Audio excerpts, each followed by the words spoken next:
What's up, guys? Today we're building an AI chatbot that helps plumbers book clients while they're on the tools. This embedded chatbot into their website that helps them capture every client. This is how the complete AI chatbot looks like in Voiceflow with all of these states. I will walk you through each step one by one, and the backend is built in Airtable and contains a clients, services, and bookings table where all the data will go into. In addition to that, it integrates directly with cal.com, which is a calendar booking tool that automatically puts the booked meetings into both of the plumber's calendar and the customer's calendar, so they don't forget about the booking. I will now show you a demo of how this AI agent works, and then I will walk you through each of the steps, beginner friendly, on how to build this agent yourself. And I'm sharing all of the links, the complete Voiceflow AI chatbot file in the description below. So now let's say I have a clogged shower, and let's see what the AI chatbot says. Now it asks me about if it's leaking or flooding. I say it's not flooding, all good. Now it checks the available services and says drain unclogging sounds like the best one. Do you want a price estimate? I say yes. So now it gives me a price estimate, and then it tells me where should they come to, like the service address. And I say it's 12 Park Lane, Unit 3. There's a dog around, but no danger. Now it asks me for my contact details. This is my complete name, so I provide all these details. Now it repeats it to me to make sure it's all complete. And I say yes. Now it will go about to book this appointment. First it asks me when am I free, and I say how about tomorrow afternoon. So now it checks the availability of the plumber to see when the plumber is available tomorrow afternoon. And I'm gonna say okay, 3:30 p.m. sounds good. Now it told me okay, everything has been booked, have a great day, thanks, bye. And the chat has ended. Now let's have a look at the database. So we will go to the clients table, and we can see that there's a new entry with my name that has been created. And at the same time, it has noted all the things that I said. For example, there's a dog around and a connected booking, which is this one, which we will have a look now inside the bookings table. So here it created it, and with the service drain unclogging, which is a link to the services page, and at the same date that I specified with everything being there. So the AI agent was able to book it, and now the plumber can see this. And if I have a look at my calendar, I can see that tomorrow for 3:30 p.m. there's an event. So assuming that I'm the plumber, I can see this in my calendar, and at the same time, the client can see this in their calendar because Cal sends a calendar invite. So everything is synced and ready to go. So as the plumber now, I come here and I can see this. I can see what I can, how I can prepare for this, and I can go there and do my work. Now let's jump straight in on how we built this. Let's start with the basics. I will use Miro, which is a diagramming tool, to make a high-level overview of the conversation steps that will happen in this chat. So the first step that will happen is basically the greeting and the routing step. So we'll call it greeting and routing. This is where the chatbot will greet the customer and ask them, hey, how can I help you today? This continues with step 2, called capture, issue, and urgency. This is the part where the AI chatbot will ask them, okay, how urgent is it? When has it happened last time? And so on. Once the AI agent knows what it's about, it can suggest a service. So we'll call this service classification and quote. For this, it will use the internal database. So we will use a note here to specify this, and we will say use internal database knowledge. This will be stored in Airtable. I will show you in a bit. And this is where all the prices and services are stored for the plumber. Once the customer has agreed on a service, we will gather the contact info. Gather customer contact info. So this is stuff such as phone number, address, and everything else that needs to be collected.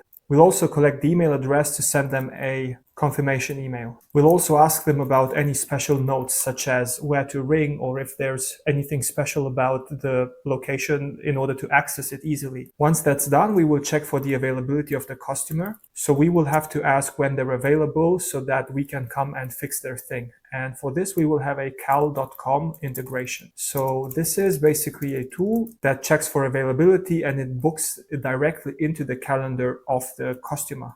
It also books directly into the calendar of the plumber, so the plumber can see in the calendar, okay, on that date we have the booking for this person. And at the same time, it will also write into the Airtable database. So this is the internal CRM of the plumber.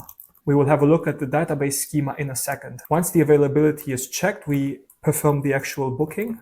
And for this, we also need the calendar integration. So in this case, for the booking. And we also need the Airtable database where we book the actual booking in the bookings table. So in this case, for the availability check, we had to check calendar.com for the available times of the plumber. And when we perform the booking, we actually needed to send a booking request there. Once the booking has gone through, we have one last step, which is confirmation and wrap up. So here the AI agent will say, okay, everything is good. Please be prepared. We will come on that date and so on, and politely greet and say goodbye and end the chat. So here we will put one more note saying end the chat. So that's about it. To have a look at it again, these are the broad steps that the AI agent will go through. It will first greet the customer and see what the issue is that they have. Then it will capture the issue and urgency. So how is it urgent? Can it wait? Is it something super dangerous? Then based on that, it will classify the service. So it will use the internal database for that to check all the services and bring them back to the customer.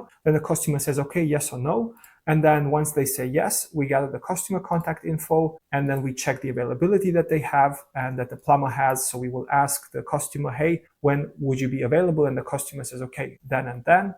And it will check against cal.com to see if the plumber is available at that time and suggest different times if not. Then finally, it will perform the booking. So it will send a calendar invite to the plumber, and then it will send a confirmation email to the customer. Finally, it will wrap up and politely say, okay, thank you, we'll be there, bye. We will now take these steps and translate them into Voiceflow. Voiceflow is a tool that allows us to do exactly this. I'm going to show you how to do it step by step. You get to voiceflow.com, press sign in, create an account if you don't have one. This is how the dashboard looks like. So what we will do here, we will go to projects on the left and create new project. We will give it a name. And we will click start from scratch. All right, so this is the workbench, so to speak. So we see that Voiceflow has a similar look and feel like Miro over here. So it's also similar to a diagramming tool, and each of these steps is called an AI agent. And we have all these steps that Voiceflow supports here on the left. So there are various tools it supports,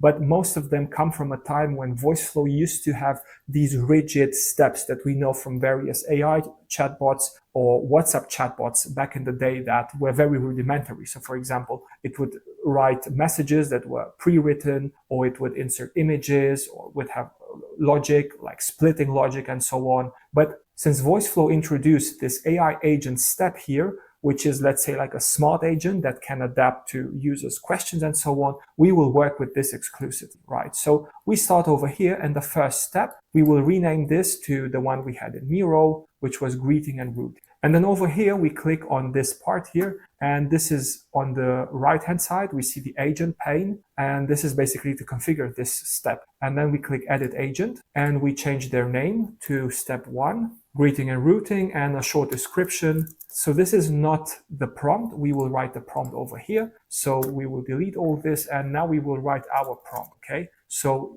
we will say steps. And we say, you are Mara, the AI assistant for next plumbing assistance. So we prompt it just as we would do with ChatGPT. So these are the steps that the AI will go through. And we'll say, greet the customer politely, ask what plumbing issue they have, and keep it short and conversational. And in order to have this transition to the next step that we had here, like from greeting and routing to the issue capturing, over here, this one, here we have this exit condition. So we will say, when will the agent transition to the next step? And we will call this customer provided the reason for their message. And then the LLM prompt when to do so. So customer provides reason for message. So issue, pricing, reschedule, etc. And that's perfect. Then we choose the AI model. We will go with GPT-4.1 mini. It has proven to be pretty good for these kinds of tasks. And it's also not too expensive. And we change the temperature to 0.1 to be more or less deterministic. Then we disable this option here, listen for other intents. This is back from the NLP days of Voiceflow, where we had these predetermined steps, and an intent would be extracted via NLP, natural language processing, from different parts of the conversation. But we don't need this right now because the AI does everything, so large language models. And we can see that this exit condition has appeared here. So customer provided the reason for their message. Now I can take this over here and create a new node. So again, I choose the agent node, and it's the same thing as we had with Miro. Now I built the second step, capture issue and urgency. So I will just copy this name here and paste it over here. And now I click here and select an agent. So I need to create a new one. And I'll do the same thing. So I'll name it the same way, and I will enter a short description, captures the issue and urgency, and now I click and I write my prompt inside here. Again, I do the same thing. I provide the instructions. I say, okay, these are the steps that you have to go through. Ask the customer to briefly describe their issue because you want to know what it's about. Check if it's urgent by asking, is there any water currently leaking or flooding, or similar questions about their particular problem. Then if yes, mark them as urgency. If not, classify if not. So we can write this like this, because they pertain to the same point. And then finally acknowledge. And the exit condition here will be customer provides description of the issue if the customer provides description of the issue. So this is the exit condition. And then we will again choose the same model, GPT-4.1 mini. We have to do this for every step. Once that's done, again, we have the next step that I drag again like this, and I choose an agent and continue. So I just created all the steps that we needed. I did nothing else than copy the ones that I had here, and then I just prompted them in the right way. So we have the greeting step, capture issue and urgency, service classification and quote as we had it. And for each one, I have a transition condition. So for the service classification one, I have, for example, this one, summarize the customer's issue, map out the issue to a service from the catalog, use this and that and that. Okay, and then at the end, I have one last step after confirmation and wrap up, which is the end step that we have here. We put it here, and then we connect it, and the exit condition would be customer has nothing else to add and says goodbye. And then we connect this to the last step where the AI agent ends in the current state. All right, perfect. Now, the last thing we need for this is connecting it to the database and the respective tools, and also connecting it to the calendar. So as a database, we will use Airtable. Airtable is a tool that is similar to Google Sheets, but it's a bit more sophisticated. It has a few automations. So this is how the dashboard looks like. I will share all the links in the description below so you can get started right away to all these tools. And in addition to that, I will also share the complete .vf file, which is the agent file of Voiceflow, that you can upload into your Voiceflow dashboard and get started right away with this AI agent, including all of these prompts. So you hit the ground running. The only thing you will have to do then is you will have to change the connection strings to your own Airtable instance, but I will show you how to do this. Now let's get started with Airtable. We have the dashboard here. We click on create and we click on build your own app. And as you see, it looks a lot like Google Sheets, okay? It has all of these fields here, and then you can add stuff to them, and it looks like a table, but it's a bit more sophisticated because, for example, I can expand them, and I have this type of CRM view to it, okay? So now I could go on and create all of these tables manually that store all the data of the customers, of the services that the plumber uses, of the actual bookings. But the good thing is that I can just use here the Airtable AI agent that I can just prompt right away. So I've already prepared a prompt, and I've prepared it in a separate text file so it's easier to read, and it's in Markdown format. So especially for the tables that you see what's happening there. So I will prompt Airtable with this prompt, create the below tables first. So it will have three tables: clients, services and prices, and bookings. And for clients, it will have all of these fields: full name, phone, email, their address, and of some notes. This is the same thing we discussed here when we said, okay, this is what we need to collect from the customer, right? Now, if we continue, for the services and prices, we have everything that pertains to this, like service name, service type, price, price range, duration, and emergency. It's exactly the same thing that we said here for the service classification and quote, okay? And then finally, we have a table just for the bookings, where we save all of these booking details. Now, I could go ahead and just recreate all of them here in Airtable, okay? I could click on new field and so on and copy paste it, but this is very cumbersome. This is why I just use this prompt, and I will just paste this prompt over here into Airtable's AI agent. It's thinking because it's processing the stuff, so it's very similar to ChatGPT. So it has created the different tables that we see over here. So clients, services and prices, bookings, with the corresponding headers that we see over here. And now then I instructed it to also generate some test data. Apparently it hasn't got so far, but we can reprompt it. Oh no, actually it's processing. There we go. So now we have some sample data here as well. For the clients, for example, we have a few sample data. Now we've also generated data for the services and for the bookings. So for example, here are a few sample services like leak diagnosis, drain unclogging, toilet installation, water heating, and so on, and a few imaginary bookings for a few of these people. And you see these are linked. So if I click them, I will see their record, which comes from the actual clients table. So this is a bit like a lookup in Google Sheets, if you're familiar with that. Now in the workflow, what will happen now is when the AI agent will be asked about the services that it has to offer, it comes and queries this table here. And for this, we will have to connect it with a tool that we will do now. So we will go back to Voiceflow and we will start with the first tool, which is service classification and quote. So here we choose plus at the top and click on API call, create API tool, and we will call this get available services. Get the available services of the plumber. Now this doesn't require any input variables and it's of type get. And now I need the connection string. So where do I get this from? I need to go to Airtable and generate the API documentation. I click down here on this question mark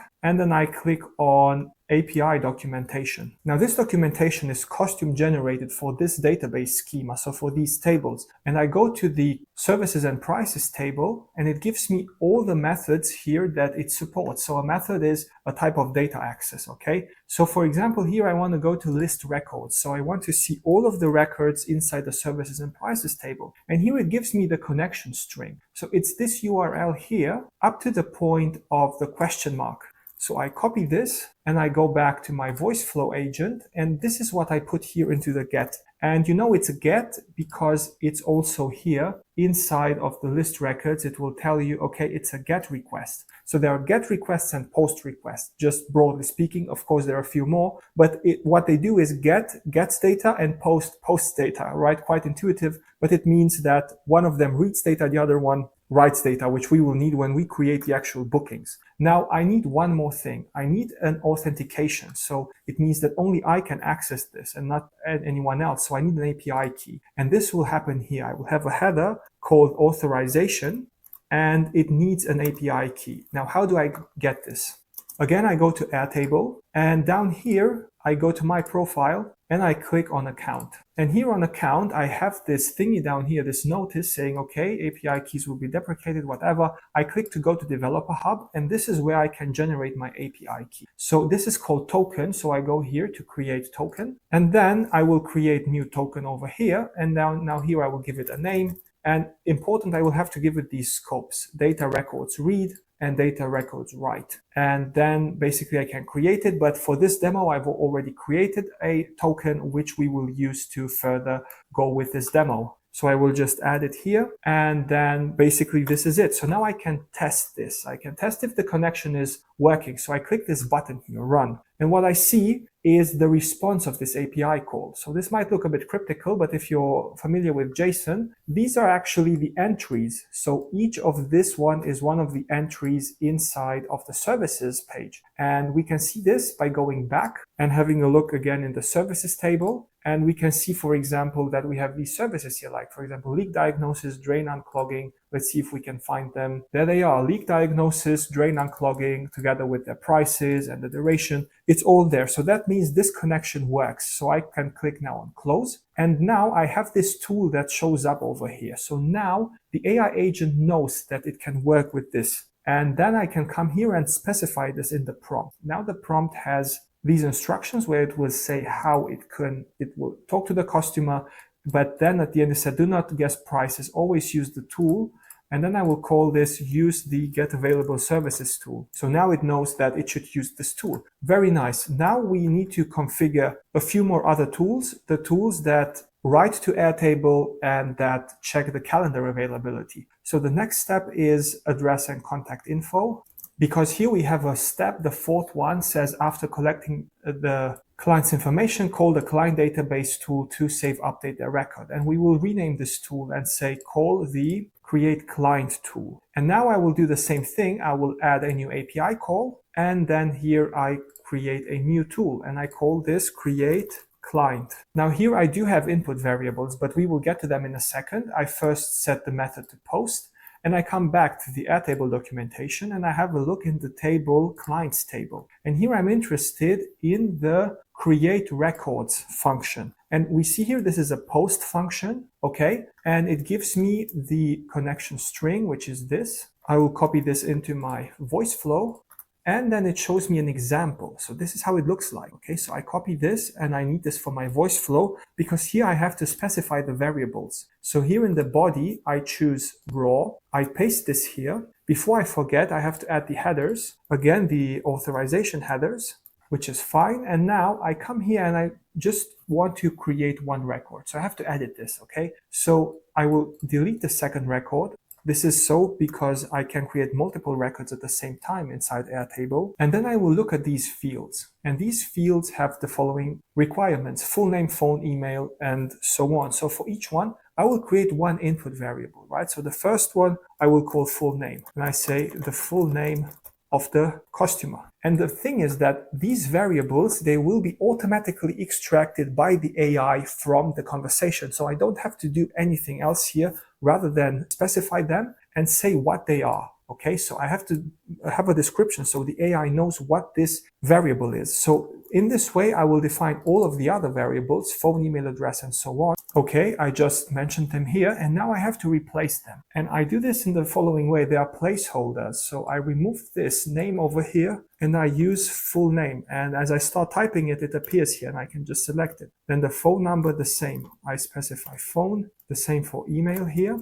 And then finally, the bookings we don't need, but we will need them once they have confirmed the booking. And then we will do an operation which is called patch over here, which means I have to edit them. Okay, but we will do this in a second. Now we will test this again. How do we do this? We click run. And because I have variables specified here, because the conversation hasn't started yet, I have to specify them myself just to check if the connection is working. So I'm going to just fill this in with my own data. I filled in all the data here, as you can see. And now I can click on run.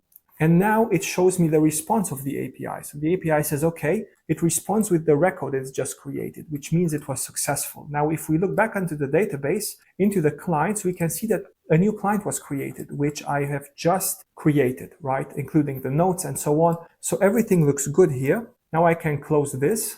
Now I have this tool, create client, and I also need to specify the LLM description, okay?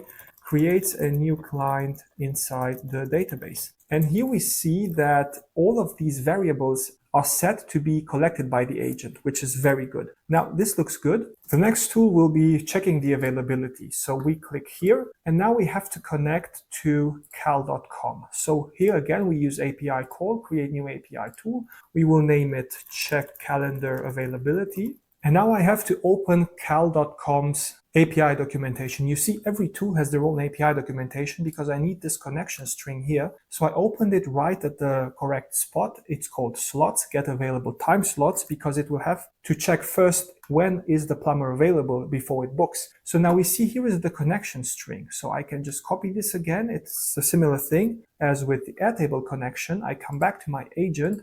I paste it here, but there are a few other things I have to pay attention to. Like, for example, here I have to specify a header, Cal API version. And this is necessary because Cal had a few different APIs going, and it's basically, you need to specify this. So I say Cal API version here in headers. And then the value of this will be this one. You see, it says this header is required. Okay. So I will just have to copy this and paste it here. Why they haven't made default for this version, I don't know, but it's not up to me. Now, the next thing I need is the authentication. Again, same thing, authorization. This is how it's called. And again, it's bearer. And now, where do I get this from? So if you have a cal.com account, you go to cal.com, you sign in over here. If not, you create an account. We go down here to settings, and over here on the left in settings, there's this section developer. I click on API keys, and then here we'll click add new API key, and then you will use a name for it, expiration date, you click never expires. But again, I already have an API key, so I will just use this for the demo. So I pasted my key over here, and now I need to add a few parameters here. Again, we go to the Cal documentation, and the way it searches for available time slots is by specifying the following parameters here: event type ID, start and end. Where do I get the event type ID? Again, I go back to my cal.com account, I go back and I just click on one of these events. And again, it appears up here in the address tab. So I just copy this and I paste it here as a parameter. So I say event type ID and I paste this parameter. And now the other parameters, they pertain to the actual time that it's being requested. So it's start and end. But this is being captured by the AI voice agent, okay? So I say start, and there will be a variable called start. So I click create start. So the start date, and I specify, okay, it's the start date. This will be the day that the customer said they'd be available. Now we specify this over here. We say this is day of availability, and then the end will be the same day of availability. Again, we check it by clicking run. Here again, I have to specify the parameters, day of availability, and let's say it's August 28th. Now I click run. We had to specify the query parameters right here inside the URL because somehow Voiceflow introduced spaces into these brackets here, which we didn't want to, so we got the error, but now it works fine, so we can see it here that it runs fine. Now we will continue with the next tool, which is in the next step, confirm slot and book. So then we click on API call, create an API tool, and we will call this create booking. Here we will use the post method and we come to the CalDoc.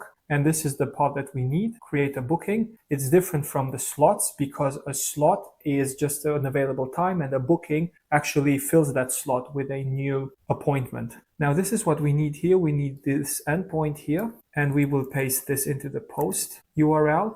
The headers, again, we need the Cal API version that we will copy here.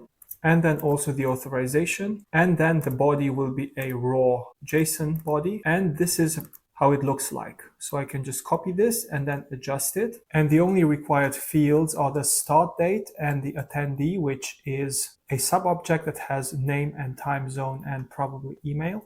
Exactly. And then they will receive a calendar invite. So let's copy this here and then we can adapt it. Now we have to create these variables for the start. So we call this will be the booking start date and time in ISO format. So this is a format where you specify year, month, date, and then the hour. Then we will need the name, email, the time zone. It's always Europe, Bucharest. So my time zone, just for the sake of this demo. And the phone number and language we don't need.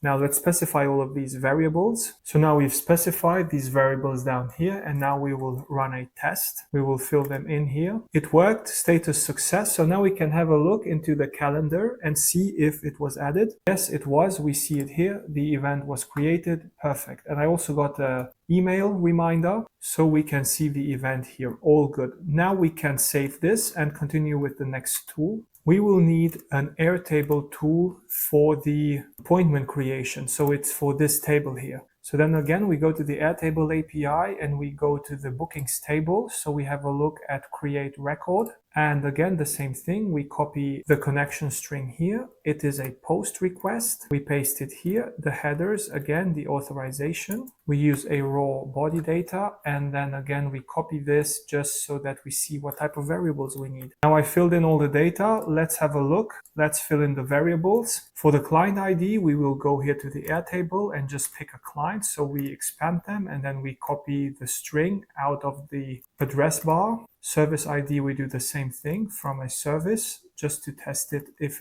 the integration works. I've added all of the details here. Now let's see if it works. It seems like it has been created. Again, let's have a look if the booking was successful. Yes, here it is. And with the specific references. And now one thing we need to do is in order for these references to work, we also have to have a tool that actually gets these IDs. And for this, we will create an API tool that is for get, and we will say it's called get services.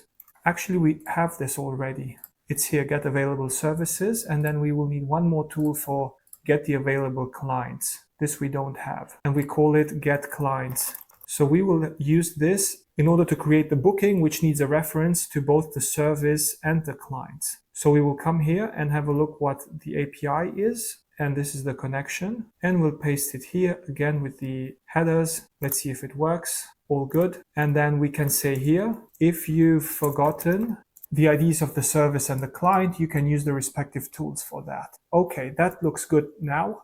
Now we need one more tool, and we need to connect the client with the booking over here because it's doubly linked. So that means that once the booking has been made, we need to modify the client. In order to do this, we need a endpoint that is called update upsert. So it is of type patch. So we will copy this, and we have to also specify here in the prompt that after you've created the booking, update the customer's record to contain a link to the respective booking. So we put this as number 4. And here then we create a new API call, update customer, which is of type patch. And we copy this from the API here. Again, the same headers, and it will have again a raw JSON body. And then we copy this, but we only need one field here, or actually 2. So the ID and then the bookings. Everything else we can remove. And this one will be the ID. So we add them here, customer ID, booking ID, and now let's see if it works. We will check again the variables. So we will need a customer ID. We will come here to this customer, for example, and we want to link them to the other booking. Then we pick a booking ID, let's say this booking here, and now we click run and see if it works. Okay, looks good. So it has been modified. Let's go back. Let's see. Yes, here it is. It is this booking it was linked to. Okay, looks good. Here in the availability negotiation, we added a new function, current date and time. And the purpose of this is just to return the current date because the LLM doesn't know what day is today. So if we tell it, okay, we are available tomorrow or on Thursday or whenever we're available, it doesn't know. So in this case, we save it to the current date and time variable so that it knows this. And I've instructed it before doing anything else, first check the date and time so that it knows when it is. And in this sense, it can perform the correct booking. Now we will test the whole workflow by clicking the play button here, and we will see that the interface changes. So I have 2 different windows. One is here on the right with the chat, and then the other one is here on the lower left where I can see the steps that are being taken by the AI agent, plus the diagram in the center highlights the state that I'm currently in. So now let's go and say we have a clogged shower. Now the AI agent sees this, it proceeds to the next step, and then it asks me, is it flooding? I say no flooding. Once that's done, it continues to tell me what services it has and which one I would like. And it asks me for a price estimate. I say yes. And then it tells me how much it takes, how much it costs. I said, it asks me, would you like to proceed? I said yes, okay. So now it proceeds. And now it needs more details from me, such as the service address. So I say, I live at 22 email address and my phone number. And now it continues to check for availability. So it first summarizes everything I said. I said, yes, it's okay. This is important because there can be hallucinations, but in this case, it's correct. And it's always good to repeat it. So it asks me for a specific date. I say tomorrow noon. Okay. So now it will look for availability inside the calendar and it will tell me, okay, there's 3 times when it's available. I say, let's do 1:30 p.m. So now it has created the booking inside the calendar as we see here. It has called the tools. And then finally, it said that it has confirmed everything. So we have a check now inside Airtable. So inside the clients table, it's correct. It has created a new record with myself. And inside the booking, it has created a proper entry for 1:30 p.m., which is correct. And it has linked to the proper service, and it has also linked to my profile here. So it's all good. It was able to do so. So there's no duplication inside the database. And then I say thanks, bye. So it transitions now to the very last step, end chat, and it ends the chat, and it's all good. Now we look in the calendar. In the calendar, there's also a calendar invite that was created for 1:30 on Thursday. So it seems like everything went well. Now, how do you put this on your website? You publish this by going back to the menu here on the left, and you go to interfaces. And then inside interfaces, there is this installation snip. So you copy it. And of course, you can customize everything you see here under modality and interface and the appearance and style. We won't go into this. The only thing I like to do is to disable the voice output so it doesn't speak right into my face when I open it. So copy this and then go to your website builder. I use Framer, and I'm sure it's very similar to other website builders as well. where you go up here to the settings, and there is this end of body tag. You paste this here, you click publish, first save them and then publish. And then you go to the website, and then there should be this button down here, test your agent. And here, first you have to publish the agent. I forgot this, so let's quickly do this. We go here to publish, you click publish, and now it's building and publishing the live agent. All right, this is done. Now let's come back. Let's refresh the page. Let's load this, and we see that it's working. It says, hello, welcome to Next Plumbing Assistance. How can I help you today? And now I can do the whole chat. Now there are links in the description for all the tools used so far, including Voiceflow, Airtable, Miro. And as a quick recap of what we saw today, we designed an AI agent for requesting a plumber, first high level in Miro. We went through all of the steps. Then we went to Voiceflow and reproduced these steps inside the workflow builder, where we configured every step with all the prompts and all the tools necessary. As a backend, we used Airtable, which is like Google Sheets, but a bit more sophisticated. We used its API to read and write data for the plumber's prices, services, the client database, and the bookings. And we used cal.com as a reservation tool that writes data directly into the calendar and checks the availability there. Then finally, we copied the installation code into our Framer site and pushed our agent to production, made it live so that everyone can access it directly on the plumber's website. I will share this complete Voiceflow file with you so you don't have to build this from scratch. And what you can do then is you go back to the dashboard, and this is called vf.vf. So you go to projects, and up here there is this button called import. So you import it, and it appears just the same way it did for me, where you can use it here right away and change your connection strings and API keys, and then you're ready to go. If you've enjoyed this video, feel free to subscribe to this channel. I'm doing a 30 AI agents in 30 days challenge. Make sure you don't miss out on any of the new agents, and I'll see you in the next video. Cheers.